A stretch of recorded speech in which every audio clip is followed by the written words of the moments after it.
powers that be finally passed a law requiring seatbelts as standard equipment in all cars, but that didn't really change anything.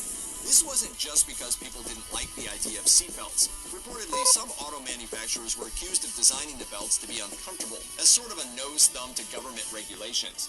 That persistent hostility was largely the reason it took so long for anyone to actually pass real laws. The first mandatory seatbelt law didn't reach the books until the mid-1980s, and that was only in New York at first.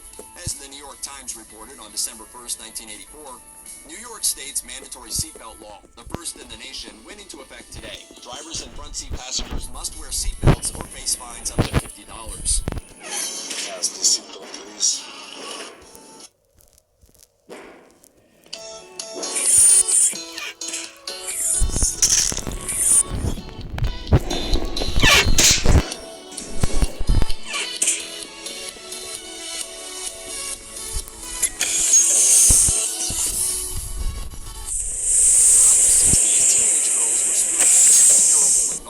In 1967, 17 published a whole book of etiquette entitled The 17 Book of Fashion and Beauty, which advised young women that good speech is more important than the actual words you say.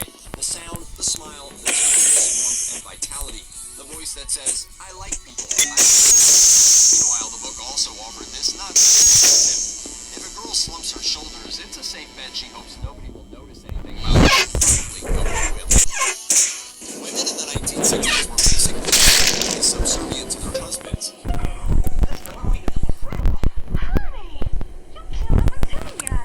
According to Little Things, women could refer to a number of manuals in order to clarify whose needs came first. Spoiler alert, the needs of the husband came first. Try the coffee. Coffee? Well, your coffee's always a real treat.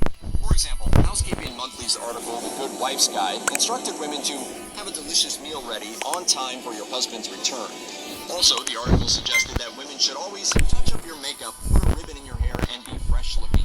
Meanwhile, the article assured that catering for his comfort will provide you with immense personal satisfaction. In conclusion, yikes. Harold, is the coffee all right? You mean it's as bad as yesterday? Look, then go make your own. Just about every popular entertainment franchise has had its share of scandal, and despite its high-minded ideals, the Star Trek universe is no exception. Here are the biggest scandals to boldly go where no scandals have gone before. If you're a fan of Star Trek, you probably have a lot of gratitude in your heart for Gene Roddenberry, the man who introduced Mr. Spock and Captain Kirk to the world. But it turns out that the creator of Star Trek may have been a bit of a jerk. Maybe that shouldn't come as a huge surprise, though.